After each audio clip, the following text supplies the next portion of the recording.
What up, ladies and gentlemen, and welcome to a brand new episode of the Square Circle Podcast, exclusively right here on twitch.tv/Marie_shadows. I am so thankful for you guys to be here. It is awesome. It is an amazing Saturday. It is early, and thankfully you guys are here with me to hear my side and my thoughts on this whole entire AEW All Out Fallout. That rhymed. Isn't that great? Yes, it is. So if you guys want, please make sure to hit that follow button and bell notification right here on twitch.tv/Marie_shadows. If you are unable to be here with me currently live, because this is a live podcast episode, this will be a VOD at the end when I stop streaming, and then it will be as a video to play whenever you want and discuss it whenever you want directly on marieshadows.substack.com. Please make sure to sign up to that newsletter where it's completely all about wrestling and wrestler interviews and more to come in the coming years. It is still growing. It is still young. Before we jump into talking about AEW and its fallout, I would like to celebrate a little bit on stream about my new venture.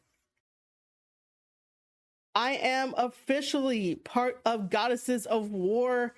I am a part of their team. I will be their podcast coverage person. So I will be watching women's wrestling every single time that I go to the event, and I will be covering it and putting it up on marieshadows.substack.com. So going forward, whenever I stream, if you are kind enough to give a donation of any kind, that'll be great. All those donations will go directly to my wrestling travel fund that you see there. We are not even close to the goal number. The goal number is at least to get $50 so that we at least can travel and eat and to cover, because podcasting and creating content is definitely hard to do. It's not easy, and any type of bit helps. But I am super proud and super happy that I am part of the team to cover professional wrestling, to cover women's wrestling, and give you guys unbiased and all the breakdowns of women's professional wrestling over at Goddesses of War, which is the sister company to Titan Championship Wrestling. It's going to be over in New Jersey. So again, any type of donations going forward will just be for wrestling travel. And if you guys really did enjoy that little speech, again, donations are encouraged. You don't have to. You can if you want to, and it will make, my traveling easier. But we are here for the main bulk of this podcast episode, which is the AEW All Out Fallout, the media scrum. Everyone's talking about it on Twitter, and I've seen so many different comments. I've seen so many different perspectives, and I've also seen A as well. Thank you, Jam Connection, for following twitch.tv/Marie_shadows. How are you doing? Welcome into the chat. Welcome to this official podcast episode for the Square Circle Podcast. Awesome. Greg is back with us too. So, like I was saying, that I really did scroll through a lot of comments, a lot of quote tweets, a lot of replies. Yo, noob, what is up? Hello. Jam Connection, I am doing well. Thank you for asking, and I'm glad that you're doing all right. Noob, I am doing well today. How are you doing, sir? How's it going? But yes, I have definitely read almost every single type of response you could think of to this whole entire mess. And I would like to start off with something very simple. CM Punk is wrong. The Elite, meaning the Young Bucks, Matt and Nick Jackson, along with Kenny Omega, are wrong. Tony Khan is wrong. All of these men are wrong. They are wrong in the fact that no one came out of this looking like a winner. No one came out of this looking like $1 million. No one came out of this with even good press. Everything about this is really bad press. It's really, really messy. However, I will say that this one time, CM Punk is right about his rant. There is one thing that kind of, not really kind of, it really does 100% escapes everybody in their assessment. So during the media scrum, this media scrum goes super, super deep. Okay. We know that this is different from when CM Punk was talking about WWE and everything that he felt and all those frustrations. This is completely different. We can probably find some similarities, but it's totally different. Those two are two different situations. CM Punk's narrative is the wrong word. I'm not looking for that. CM Punk's media scrum basically proved all the dirt sheets right in how they spread lies, in how they spread misinformation, and how we're only getting one side of everything from Uncle Dave. And everyone else copying what Uncle Dave is putting out there as either their own type of spin on it, or just copying and being like, hey, for my community, this is what Dave said if you're not listening to Dave on his podcast and stuff like that. So, you know, Punk is right in the regard of be careful how you handle information, be careful how you put out information, and remember that everyone is human. And that is where everybody on Twitter is forgetting the fact of that the way that the news is coming out about the supposed fight, the supposed, well, I can't say the supposed suspensions because they are suspended, like that's actually true.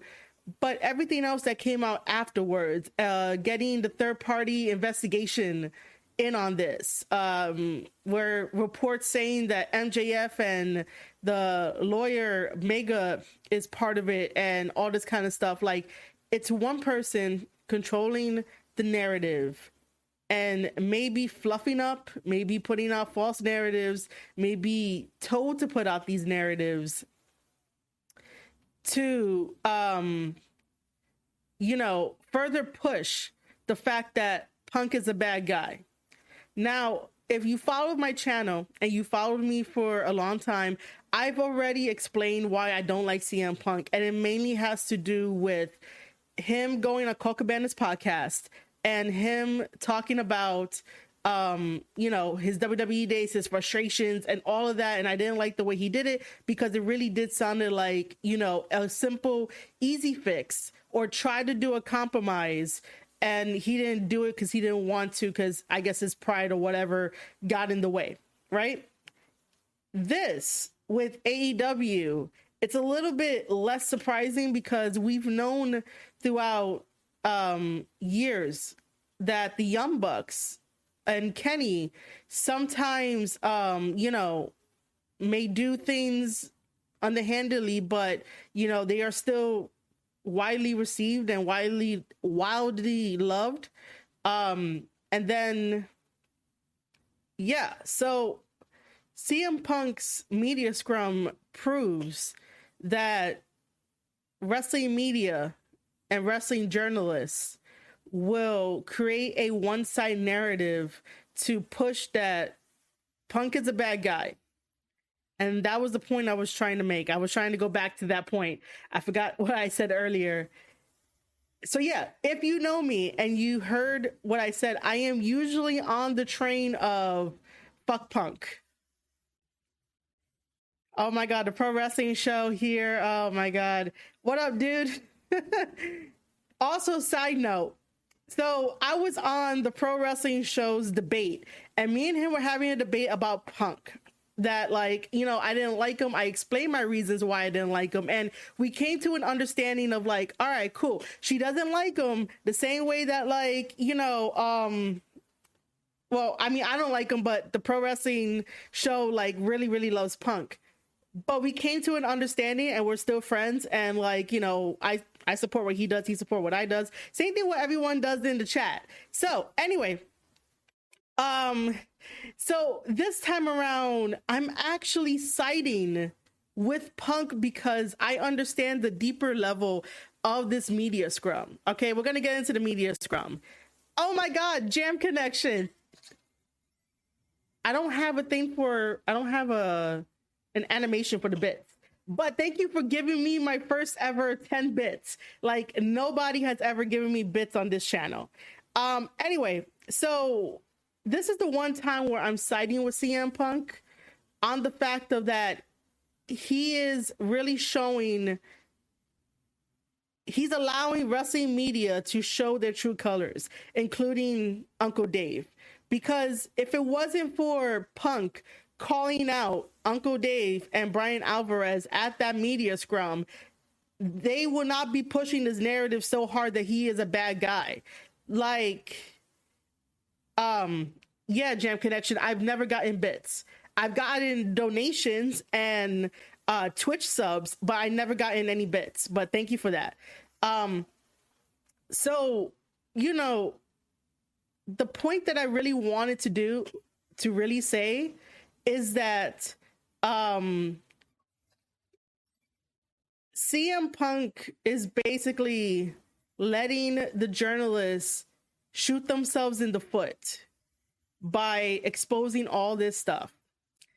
I don't want to keep going around in circles on that, but I really wanted to get that out, and I didn't want to put it on Twitter because most likely people would have like maybe jumped on that tweet or whatever it is, but it wouldn't have been as strong as them clicking the link to twitch.tv/Maria_shadows and listening to what I have to say. Normally, like I said, I will be against Punk because yes, there are times where, like, you know, he does things, he says things but does another. He is fake at times. You know, he can be a phony. Like I said, he stole all of Kenta's moves and stuff like that. But in this situation, he definitely was proving the media right. And he also showed that he does not have an outlet. Even though Punk like probably burned bridges and stuff like that, Punk does not have an outlet the same way that the Young Bucks and Kenny have an outlet. Anyone else has an outlet. Any one of those wrestlers can go to these dirt sheets and be like, hey, I have some dirt for you, put this out. And then the narrative will be spun, and then the narrative will be like a game of telephone where the source will continue to go from tweet to tweet to tweet and then change over course of a time. So Punk getting everything off of his chest, he used this moment to do just that because he know that all the wrestling dirt sheets are there.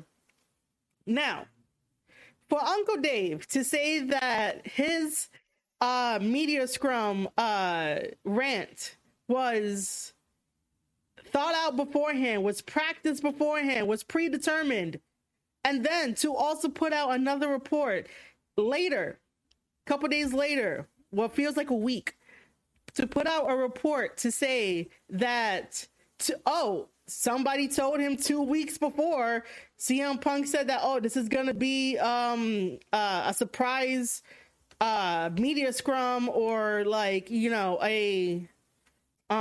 it's going to be a very big media scrum or something to that degree. When have you ever known CM Punk to have any of his thoughts predetermined, practice any of his promos or any of his rants beforehand? I I've, like, myself and everyone here in chat and also Uncle Dave, we've all followed CM Punk's career ever since he stepped foot into Ring of Honor, doing the indies and going straight to WWE, had his frustrations, went to the UFC, failed at the UFC, came back to AEW after 7 years.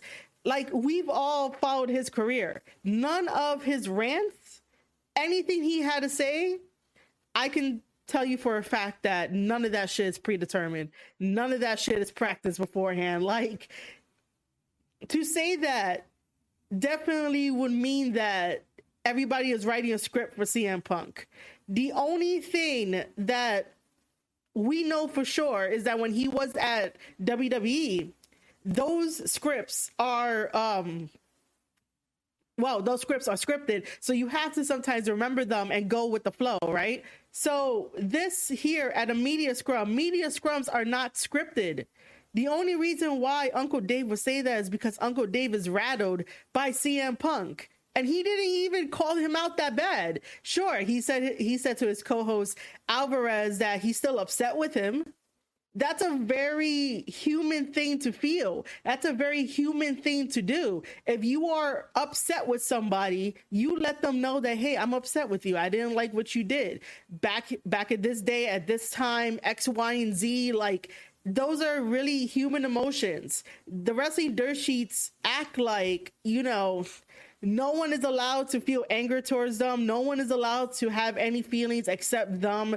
When for 6 months straight, that news report of CM Punk trying to get Colt Cabana fired was false. But no one came to CM Punk's defense to lay that to rest. And during that amount of time, even fans on Twitter will have this argument about whether or not it's true, and then put two and two together because Colt Cabana is not there. And so what do? You blame CM Punk because you know that CM Punk and Colt Cabana have history because of the court cases. However, 80% of people on Twitter probably did not follow the court case. Follow the court case. So everything that I say from here on out, I know what I'm talking about. I have to say that before someone is like, oh no, you don't know what you're talking about. So getting into the media scrum, the only reason why he started off with Nick Housen, and if Nick and Uncle Dave ever hears this, I'm always open to talk. It's not like I'm bashing or putting you guys down, but this is how facts are delivered and whatever the case may be. But I do remember that, like, at the beginning of that podcast with Punk and Cabana, they talked about Nick Housen for a little bit because they're all Chicago guys. They're all, like, quote unquote friends. And then, the messy situation happened and Punk aired out his grievances about WWE. So the only reason why he talked about Colt Cabana is because he saw Nick there, just wanted to be like, hey, are you still friends with him? And wanted to set the record straight because it had to come from somebody who knew Colt Cabana to start the rumor of like, oh yeah, Colt Cabana hasn't been on AEW Dynamite in forever. Yeah, he's, on Twitch doing, his Twitch stuff. So let me just put two and two together that CM Punk is trying to get him fired. And again, nobody came to CM Punk's defense. Nobody went to the dirt sheets and put out a statement saying that CM Punk is not the reason for this. And, I'm not jumping on that because I know it's not true. Like, after that whole entire court case and like him setting the record straight and everything like that, you can tell that most stuff still bothers him.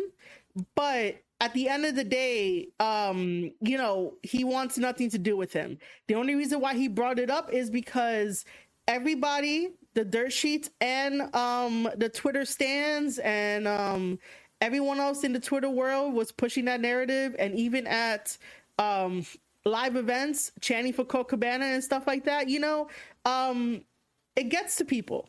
So I'm not going to be upset with Punk, setting the record straight. What I will be upset with Punk is the fact that the way he threw Colt Cabana's mother underneath the bus because Colt Cabana and his mom share a bank account. I didn't like that he aired that out. I don't know if it was necessary for him to air that out, just in case if like any of the dirt sheets wanted to like dig that up. But see, Punk is also smart too with this specific rant on AEW, Colt Cabana, and like everything that's been like stirring up inside of him. And it is the fact that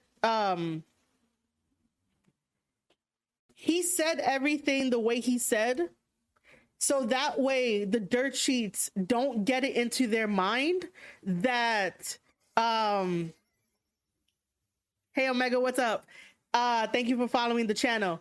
The way he aired everything out to the press that day at the media scrum is because imagine if he left out some details. You know for a fact the dirt sheets will probably send out somebody else and try to dig up some research and then spin their own narrative and try to make him look like the bad guy. Sometimes if you're in this situation and predicament where your back is against the wall and you know you don't have any support, sometimes if you spill out everything, even if it's wrong, right?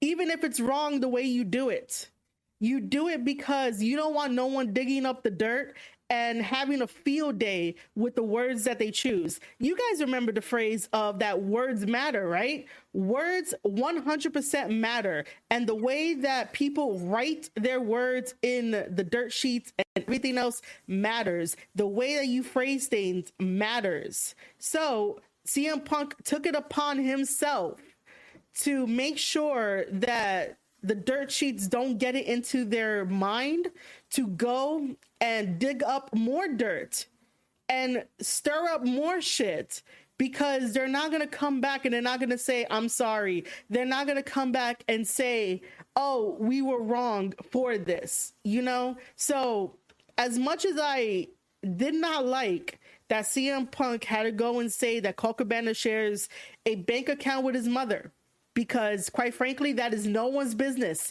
That is not my business. I should not have known that. The fans should not have known that. So bad on CM Punk. But the flip side, the other perspective is, if he didn't say it, then somebody else would have looked up that dirt and probably would have said something worse or not. But because CM Punk took that out of the media's hands and controlled the situation, even though Tony Khan was like, what the fuck is this guy doing? He had to control his narrative. For the sake of that phrase, he had to control his narrative that day at the AEW All Out media scrum. Now, you know, for the sake of talking about like sharing bank accounts, for the sake of talking about shared bank accounts, you know, I would think, because I have seen other people on Twitter say that, you know, they share a bank account with like their mom, especially when their mom gets older. And if the person is making money, why not share that bank account, so that way, you know, if she needs something, it's there. If like the bills have to get taken care of, the money is there. If they have to buy food, the money is there. Like, it's to help her out. But in all reality, that was a very dick move to do.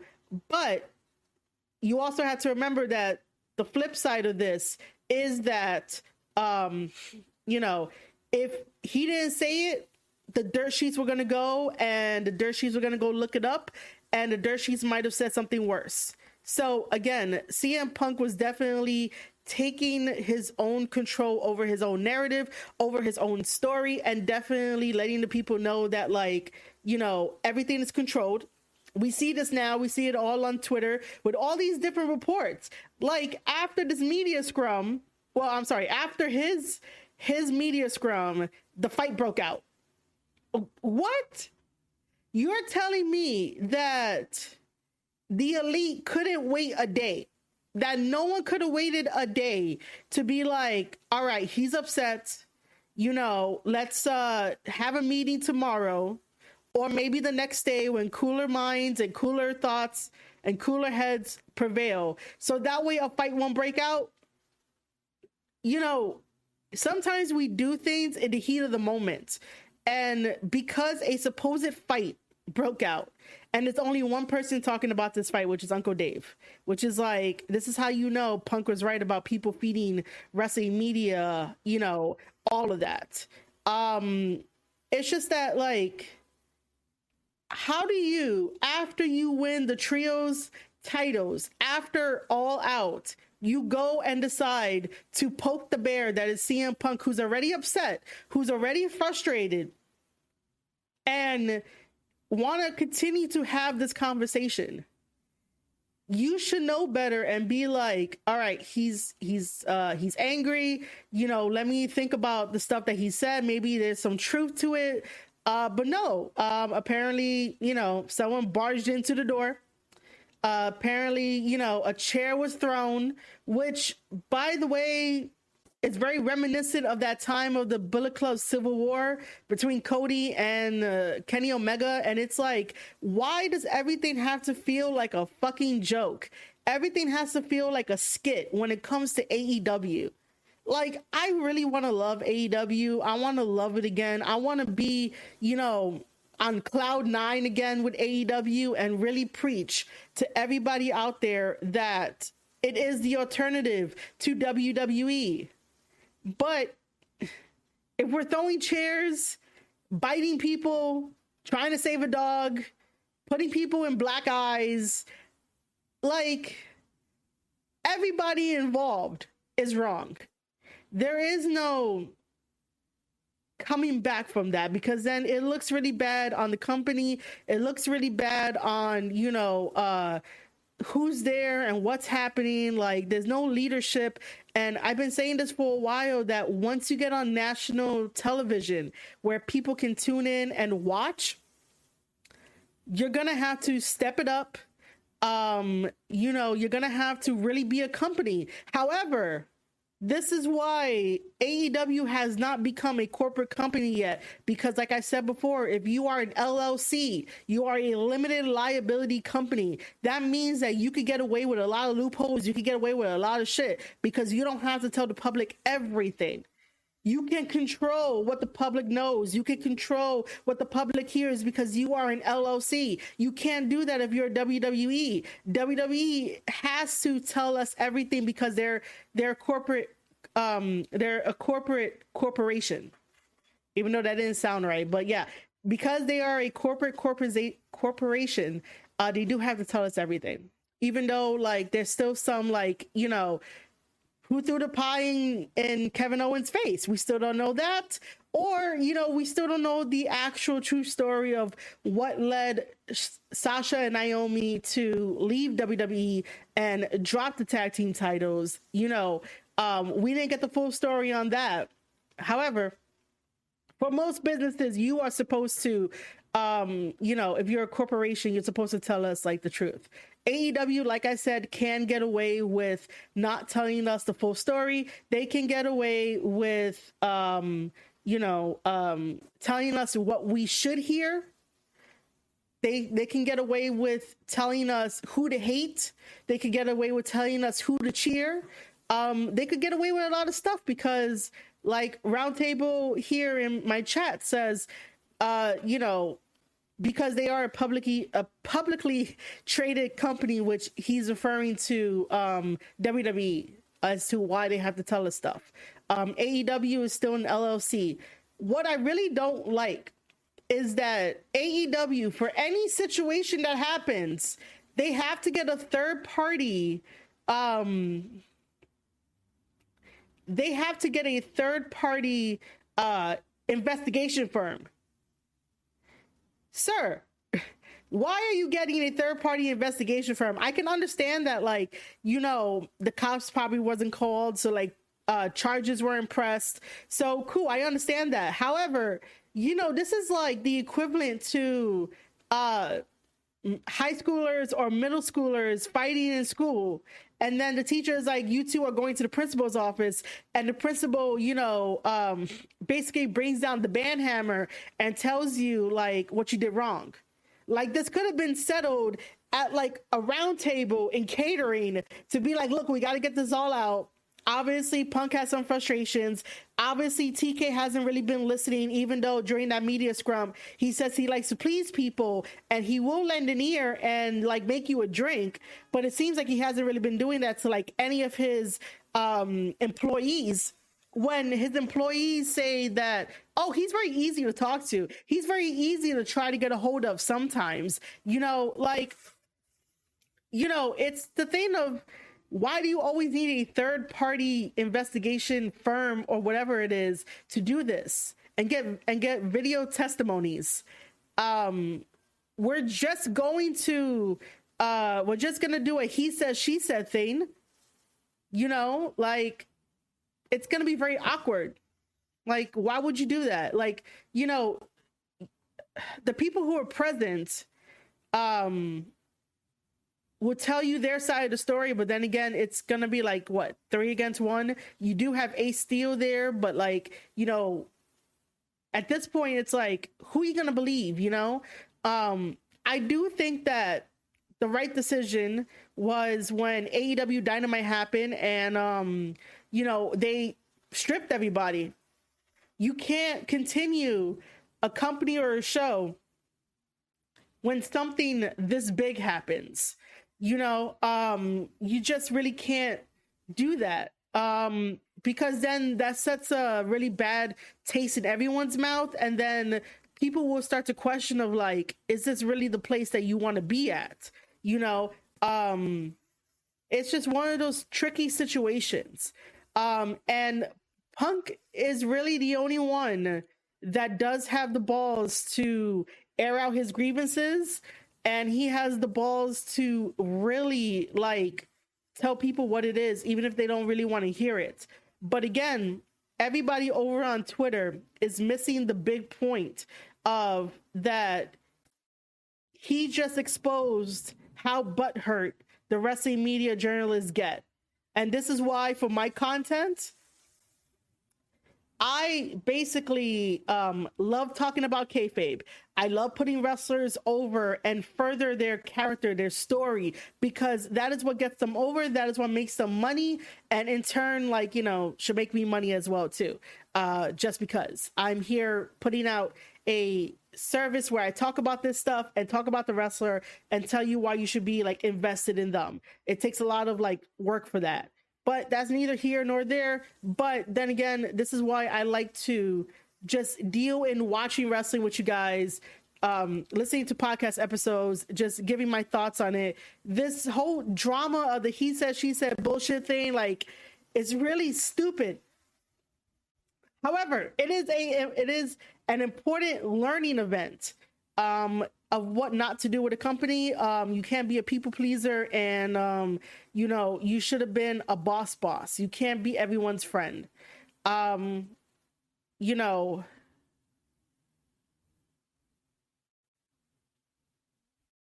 Who is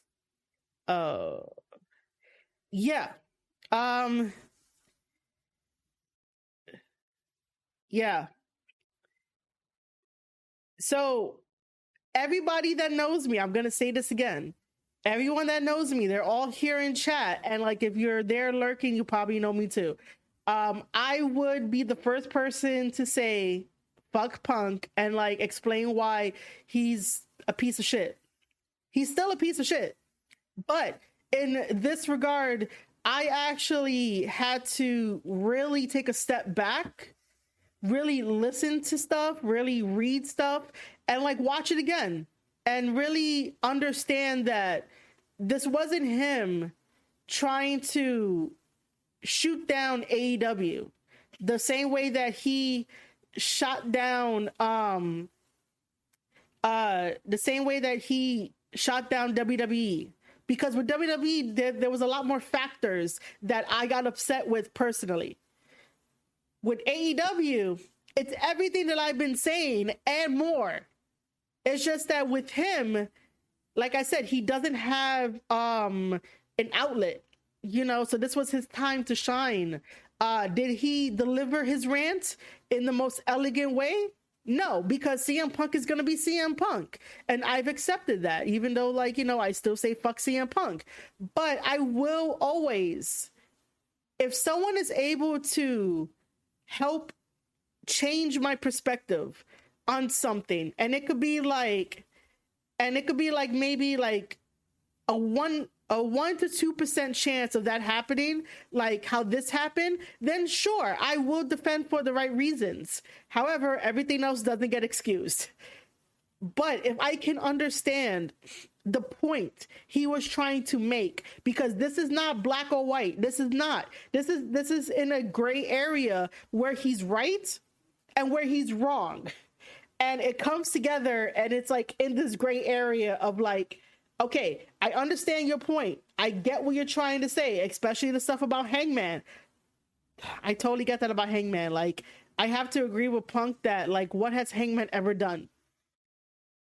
I put this out on the tweet too, that like Hangman has become AEW World Champion. Hangman went to New Japan Pro Wrestling, lost to New Japan Pro Wrestling, never came back because he couldn't handle the fucking schedule. Even though Tanahashi was like, I want you here, I want you to come back. Nah. Hangman is a basically stateside boy through and through. He can't handle New Japan for their tours. I'm just saying that right now. He wrestled in Ring of Honor, became the Trios champions with the Young Bucks. You know, had a career there, but I really don't remember much. CM Punk is not wrong when he says the stuff he says about Hangman. Also, both of them, CM Punk and Hangman, are stubborn asses. Okay, CM Punk has not created a new moveset. So, you know, he doesn't listen to anybody about like changing up his style or whatever the case may be. But then again, in the same breath, if Hangman has to say that, oh, I don't listen to nobody when they like give me critiques or anything like that, because he was part of a movement. He was part of the movement that started AEW. Well, sir, where is that movement now? Because it lost its way. Like, you can't latch on to old fame like that movement. And honestly, that movement wouldn't have been possible with Cody Rhodes at the helm of it. So, like, what is Hangman really talking about? Like, I don't get it. But again, like, CM Punk's whole rant is good and it's bad. But when you bring those two together, you're like, I could understand where he's coming from. Hopefully, because I am definitely, I don't want to say trying to be logical with this. Maybe I'm trying to be logical with this, but you know, I want to see it from a different perspective. I don't want to just come on here, and I'm usually like ranting and being like, this is bad, this is bad, this is bad. But this is an eye-opener to the chaotic situation over on Twitter. And if you just look carefully, like, you don't even have to reply. If you look carefully on Twitter, it is a fire dumpster. Everyone is arguing with each other. There's one narrative being pushed. No one else is saying anything. The Young Bucks aren't saying anything. CM Punk hasn't said anything. Kenny hasn't said anything. Ace Steel hasn't said anything. Like, it is one whole big, like, mess. And this is where the false narratives come in, where reports get fluffed up and whatnot. So I'm not believing anything the dirt sheet says until, like, every single person in that scuffle comes forward and it's like, yeah, this is what happened. This is the truth, you know.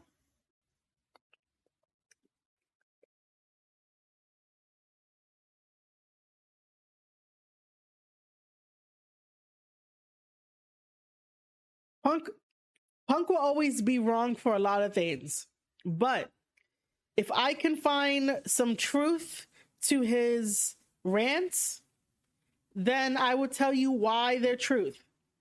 If I find them bullshit, I will tell you why they're bullshit. So, like, a couple podcast episodes ago, or not even, I didn't even talk about this on the podcast, but I tweeted it out, and people agreed with me.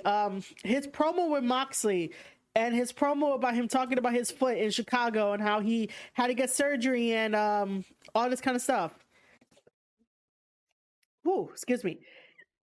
Thank you for those 100 bits, Jam Connection.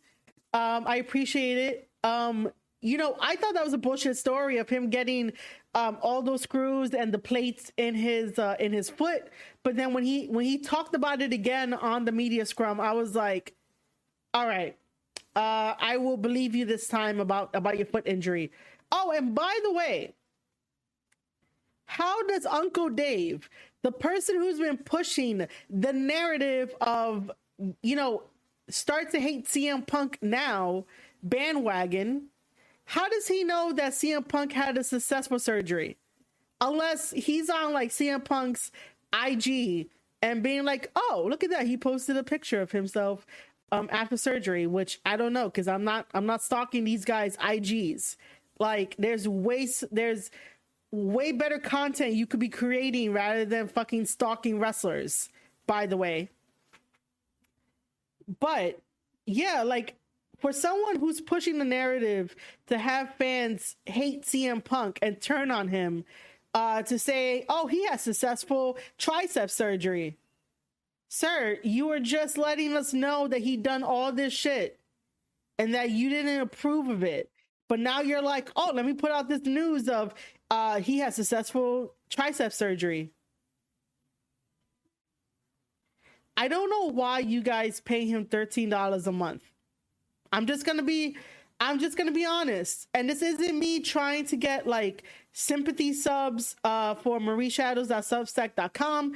This is like a legit question. Why do you pay for nonsense like that for $13 a month when you could definitely be here and have fun with me and listen to podcast episodes, listen to watch some New Japan with me. I interview wrestlers live for you guys. Like, legit question, why do you guys spend $13 a month with Uncle Dave? And this might like get me heat, this might put me in the doghouse, I don't know. But if I can't ask these honest questions, then what are we doing? What are we doing here? The same way that I always say that if somebody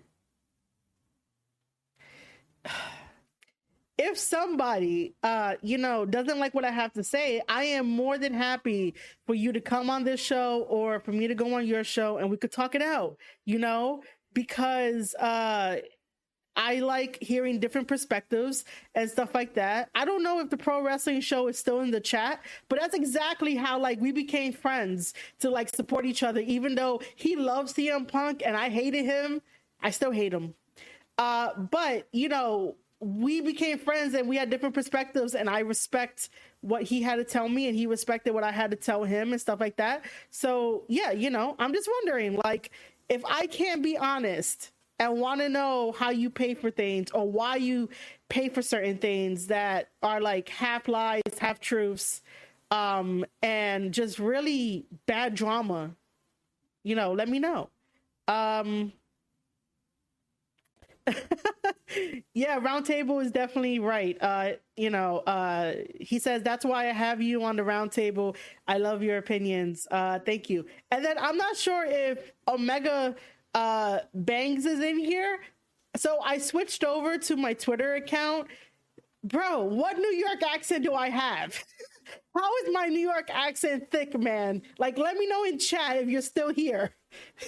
Like, you're the first person in a very long time to tell me that my New York accent is thick. Like, what is this, man? Like, I don't even know if I have an accent. I really don't know.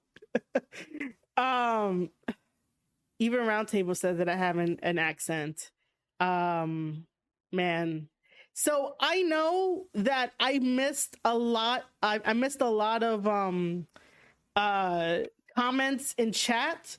I really missed a lot. I'm not sure if I could go back up to read every single one of them, but I did manage to like, look at some of them. Maybe I missed some stuff that I could talk about. I know that he said that Punk was trying to go into business, trying to make a business, and people can't get mad at him for that because CM Punk already knows the deal. It's the same way of Chris Jericho knowing the deal, Bryan Danielson knowing the deal. Like every single ex-WWE guy that's in AEW right now, right? They understand the business. They understand that you're supposed to make money. So if somebody in the back is not leading, is not trying to sell those tickets as best as they can, because you can't rely on a niche audience. Because if you rely on a niche audience, you're going to make the same amount of money that's never going to grow, that's never going to drop. It's going to stay right here. So we always say on Twitter that, you know, wrestling is very niche. Okay. You know, in order for wrestling to grow, you do have to try and get people outside the wrestling bubble to come in and make that money, even if that money for, you know, for like the 3 months, the 6 months, it goes up by like 50% more in increase, right? At least you know that there's a market out there, you can grab them. But Punk's other point in this is that you can't always cater to the niche audience that is professional wrestling. I try every single which way to get my stuff out there and put my content out there. Have I been growing? Yes. Has it been as fast as I want to? No, but you got to play the game. All puns intended with Triple H. You got to play the game. You got to know what you got to do. So with someone like Punk, I will give Punk leeway to sort of lead that sort of area to try to make those sales. Just because, like, if you want to listen to him, if you want to like listen to him, you listen to him, but you also question him. Don't just take his word at face value. To have a very productive increase in like money or marketing or whatever, you always ask questions. If someone is giving you advice, ask questions of like, all right, that's very good advice, but what happens if we run into this roadblock? What do we have as a backup? You know, and then you could discuss that, because you want to make sure that there's no roadblocks. You want to make sure that you are prepared for almost anything and everything, even though professional wrestling, you know, there is no there is a blueprint for certain things, but for some stuff, there isn't a blueprint. But if CM Punk was going to take it upon himself to sort of push the company to get new, excuse me for a second, to get new, new fans, new revenue, new merch ideas, I would have listened to him. If Bryan Danielson, Chris Jericho, Moxley, Eddie Kingston, even, like, if none of them are coming to TK to be like, hey, we really got to talk about like the financial side of this, we got to keep growing the ratings or whatever, you can't just stay content in, oh my God, my voice cracked. In the, not really cracked, but like it raised really high. You can't just rely on the same ratings number, that you've been putting out for a while. Sure, AEW got to another 1 million in ratings, right? This past week. They got to the 1 million ratings because they wanted to see the drama unfold. They wanted to hear from TK that yes, this fight really did happen, or no, this fight didn't happen, or I can't comment on it and don't believe the dirt sheets kind of thing. But we didn't get that. So the only reason why we got the 1 million is because people wanted that drama. And, you know, they were looking for it. It's the same way that we got the 1 million ratings before, and that's because of help from New Japan Pro Wrestling. There is a market for New Japan Pro Wrestling when it comes to seeing them on AEW, because everyone gets excited about like Will Ospreay and Aussie Open and Jay White and like the United Empire and Okada and stuff like that, because those are household names. All those guys made their names. You know, people in AEW are trying to make their names, but it's on a rotation of the same guys. And I think that maybe we could have got him some new faces sooner or later. But yeah, you know, if CM Punk was really trying to push to get that business going, to get those numbers up, I would have listened to him. But then again, there are a lot of veterans behind the scenes that basically know the business and know how to grow it. If you're not coming to them and asking them about like how to do this, how to do that, then, you know, again, no one is really at fault. No one is really at fault except for TK, because he does have, you know, the final say in things. You know, but yeah. Anything else that I missed, guys? Anything else? I could talk about the rest of the media scrum. You know, I could do that because I have some thoughts on like the Keith Lee and Swerve, and I have thoughts on Tony Storm, and then Jericho is just Jericho, you know. So let me know if I missed anything, if you guys want to hear my thoughts on that. But yeah, the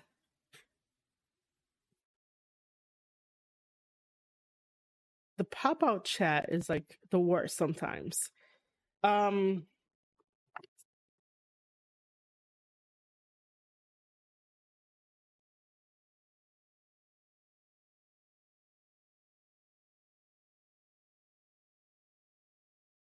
I really do appreciate everybody being here. You know what? I'm gonna take the time to oh crap, hold on. I gotta, what was that message? What are your thoughts on the MJF promo? Okay, I could do that. I could definitely talk about that, yeah, because I saw Dynamite. So yeah, roundtable. I don't mind doing this. The only reason, okay, so before I get to Jam's answer about this roundtable, the only reason why I didn't go on other people's podcasts for like what felt like a week was because one, I got sick during this week, so I couldn't really talk. Now I could talk. And two, I wanted to get my thoughts out before I jump on like anyone else's podcast. But you know me, I'll jump on your podcast like anytime. I just gotta let you know when I'm free. Going back to Jam Connection here, they asked me, what are your thoughts on the MJF promo? So, you know, honestly, I could get behind a babyface MJF, which is kind of weird to say, but I was buying it. You know, it is kind of weird to have a babyface MJF, but you know, let's run with it. I'm willing to stand behind MJF and be like, okay, let's see where this goes. So I bought into it. I was like happy, but I think I was just happy because MJF is back because I missed him. However, Moxley comes out, and this is what doesn't make any sense to me. All right, it's the fact of Moxley came out to try and get the old MJF back. We got the MJF back, and MJF starts talking about WWE, Triple H, Nick Khan, and I'm here like, what the fuck is he doing? I loved it. I'll go with it, but I'm like, yo, there has to be a bigger story at play here. Like, you know, that felt like it was scripted without it being scripted. You know, it was one of those like him talking about all the things that everyone else talks about on Twitter, that everybody wants to hear. You know, just to play to the crowd, just to play to the dirt sheets.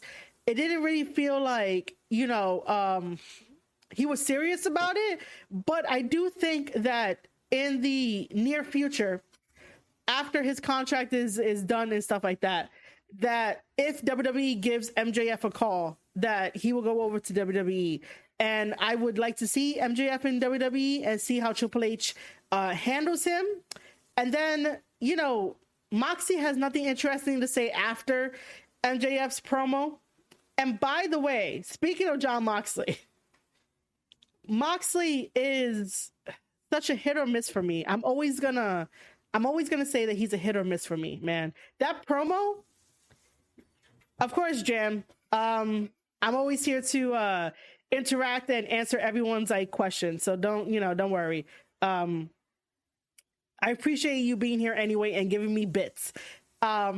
So yeah, let's talk about Jon Moxley for a bit, because everybody was praising the Jon Moxley promo, while I'm here like, bro, I don't believe a single word you said, and I can say that with a straight face.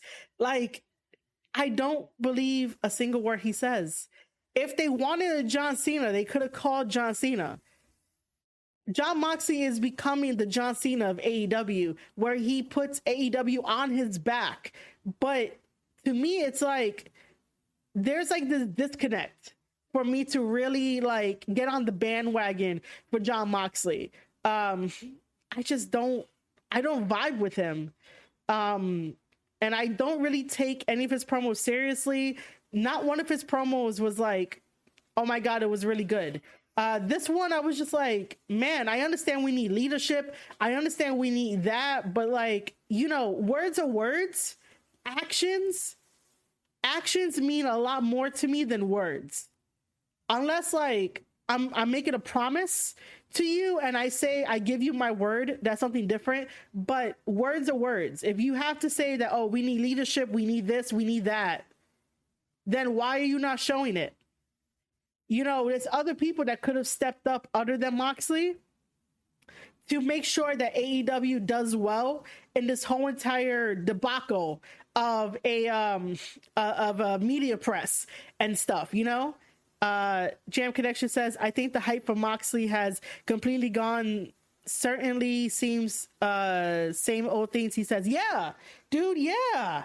It really does feel like the same old shit that he says, but you could also tell that, you know, when he gets on the mic, he doesn't really know what to say, because all of that fiery passion that he has, and I know he has that fiery passion, all that fiery passion that he has, sort of like, how can I explain it? Because sometimes it gets to me. I feel the same way too, with certain things.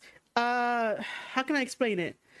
He gets super excited, but he doesn't know how to channel that into like a cohesive way of talking where you could be like, yeah, I believe him.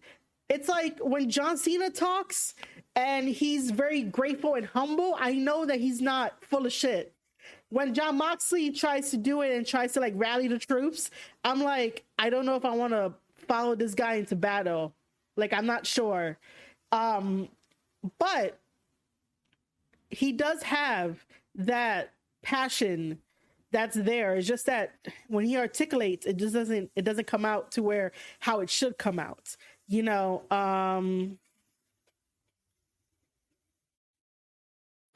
Yeah, Roundtable says that MJF promo was very on point. He's a needle mover and one of the best talkers in the biz. Moxie promo was basically a shot at the dirt sheets. Yeah. It was like, hey, I'm the new AEW poster boy. Punk is in a heated situation, so we need a new figurehead to be the voice of the voiceless.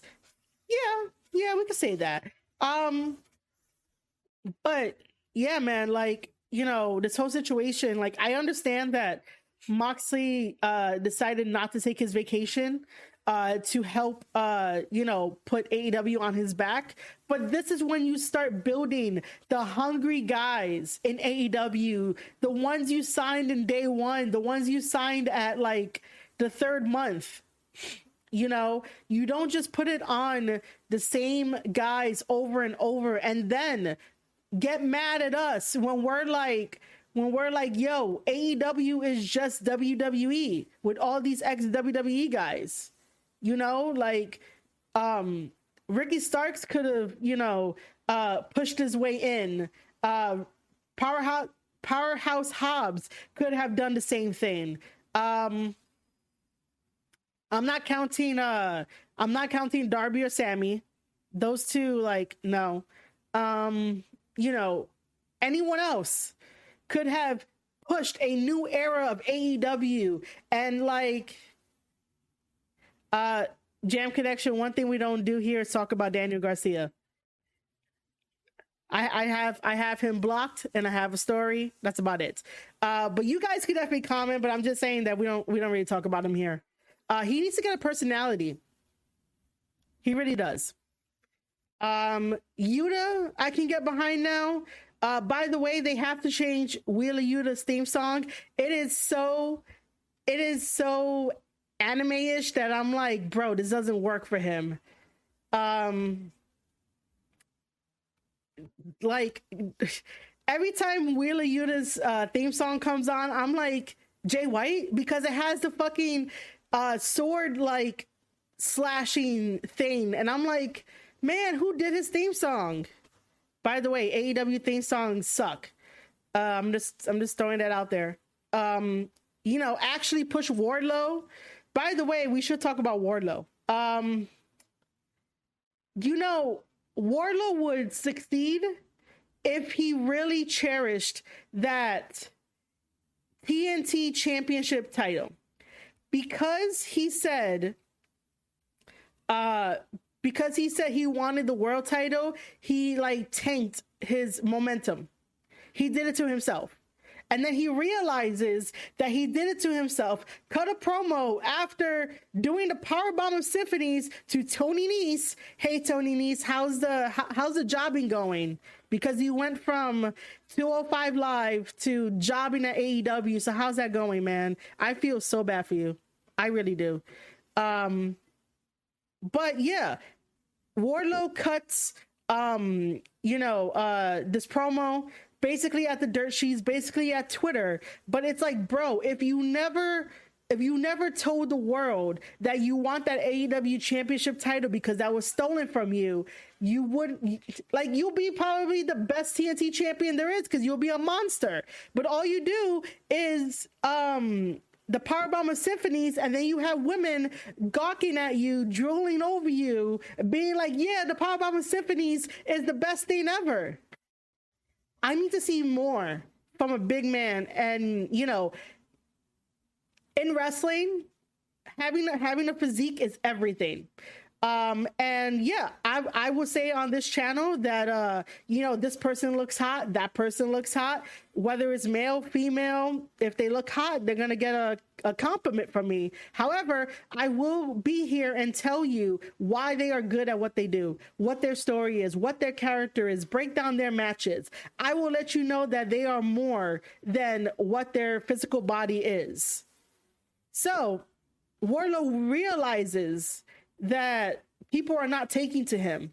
I'm not taking to him because all he does is the power bomb. That is the equivalent to Suplex City. I need more from Wardlow, and I really need him to actually start being a wrestler and not just being there as eye candy. Because eye candy could take you only but so far. There's OnlyFans. You know, you can go to OnlyFans, but I'm just saying that if you want to be this wrestler, if you want to be this monster because at your core and foundation, because you loved it, go for it. Do it. You know? Damn Connection asked me a question. He said, would I push Orange Cassidy? Orange Cassidy is not my type of wrestler in a way. He's not for me, you know, to be honest. But if the spot opened up, I wouldn't mind pushing Orange Cassidy, but I would definitely tell him that, look, man, I need some good story behind us pushing you and like giving you a title or something. But, you know, I'm always open to like push people that I don't understand if they can really tell a good story and really hook everybody. Because Orange Cassidy and Danhausen, their characters can only go but so far. And it's like, you know, what else can you do? What else can you do in your story? you don't want to set a ceiling on you as a wrestler.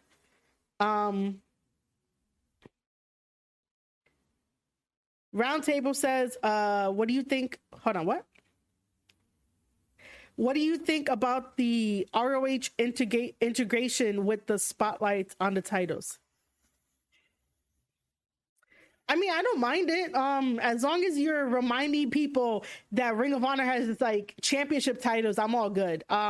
If like, if Rampage gets all Ring of Honor title championship titles, like matches, I'm good with that. Like, as long as you let people know that Ring of Honor is still around and like there's championship titles, that's totally fine. Let me see.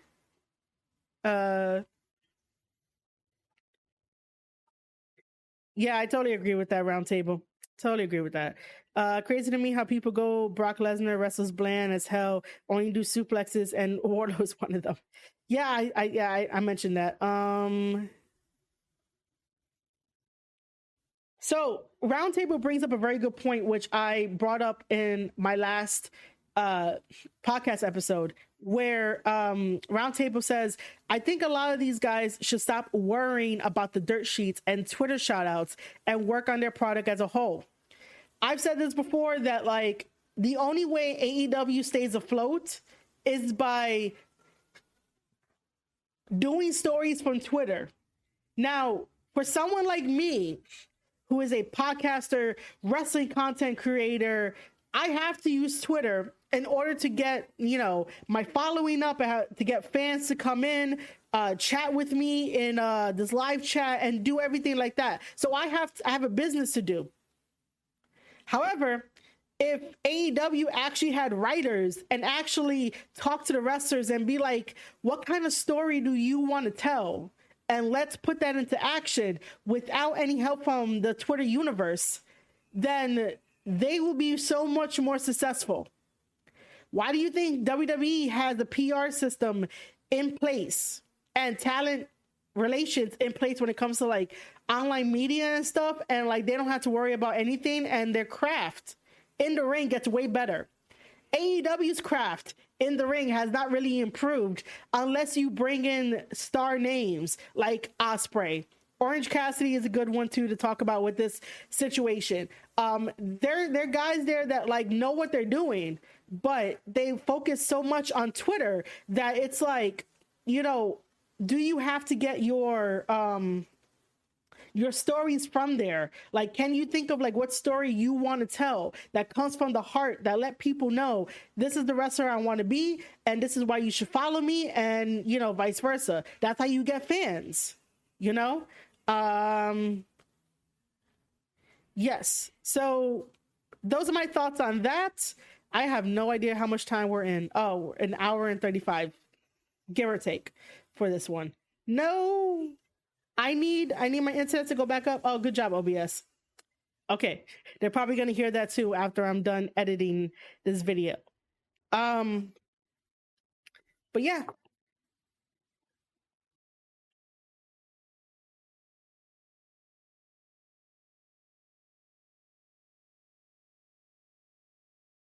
So I love talking about wrestling. Yeah, I could trim that out, or I could just leave it. Either or. But yeah, I love talking about wrestling. I love being real. If I can't be real, then what's the point of me having all of my content? What's the point of me having this Twitch live stream and stuff like that? If others could be honest, I should be honest too with everyone else. Especially my thoughts on wrestling and stuff like that. What I really do enjoy is watching wrestling matches, breaking it down for you guys. This type of drama definitely feels like, they're like auditioning for a Warner Brothers spot, or, probably like a CW drama flick. It really does feel like an audition for it. It doesn't feel like it's wrestling, even though some people will probably be in my mentions or email me and be like, well, wrestling is supposed to be a drama. Wrestling is supposed to be an in-ring and like backstage comments type of drama, not something that spills outside of the wrestling universe, so to speak. But lately it's been like the reality era of wrestling, because everyone has some type of drama with this person, that person, and you know, it is what it is. So I am, yes, roundtable is definitely right. I love to keep things kayfabe around here. I really, really do. Before I end the podcast portion of this,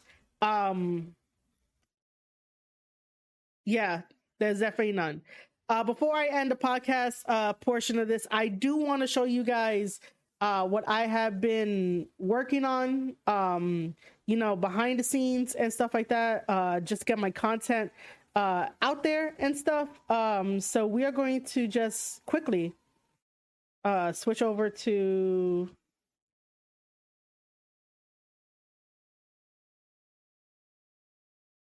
Okay.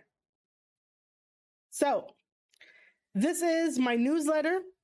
It's called the Square Circle Info. It's over at marieshadows.substack.com.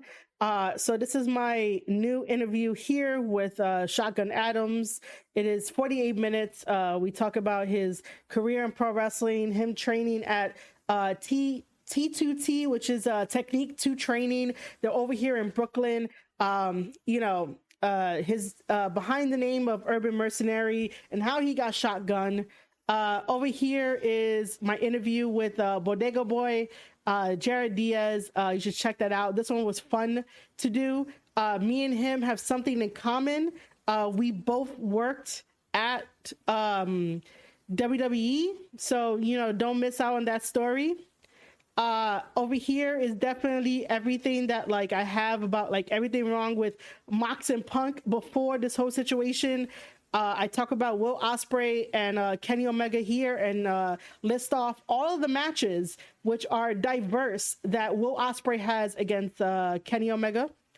And then like my most popular one, don't forget that I interviewed Clark Connors. And that I had also interviewed Aaron Henare of the United Empire. So check those out too. And then I added a section called a chit chat series where basically all of my interviews from now on will come here. Any interviews I do with Goddesses of War in the future, basically starting this month. So, you know, if I do any interviews, they will end up here in its own little section.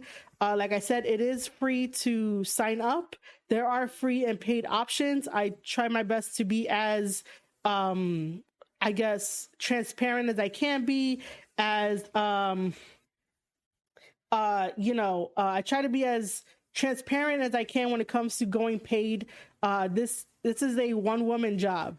I do not have a team. It is just me. And I am very, very, very thankful for, you know, everyone that, I should not be showing you guys that.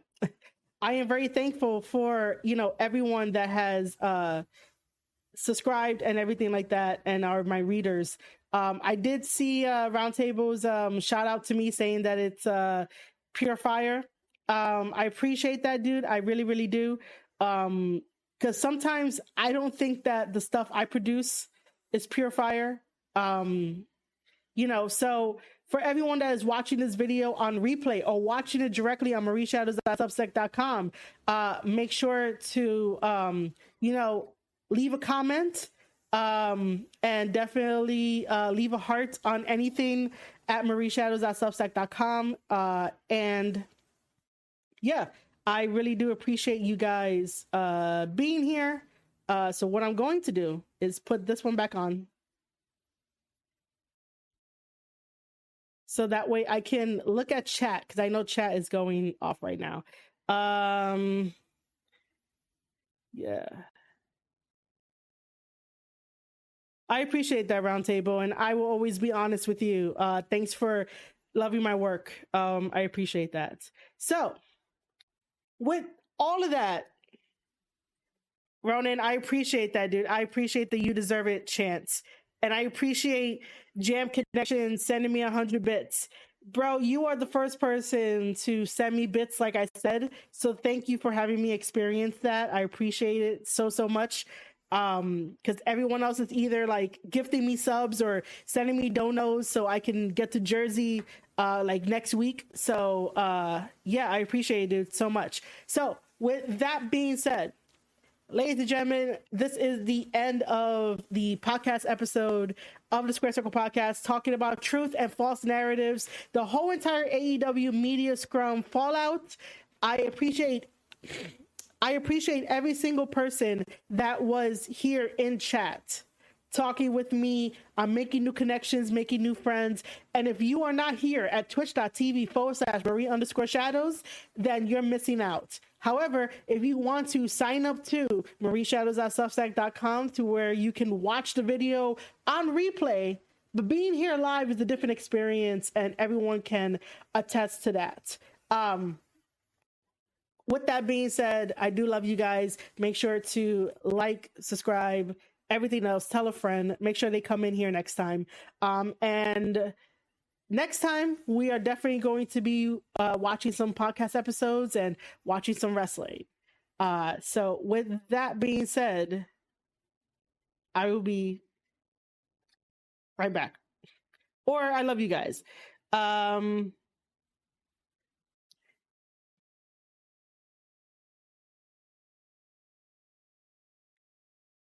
Yeah. So yeah, I appreciate you guys. Thank you for telling me to have a great day. Everything else. I need to come up with a better exit intro, better outro.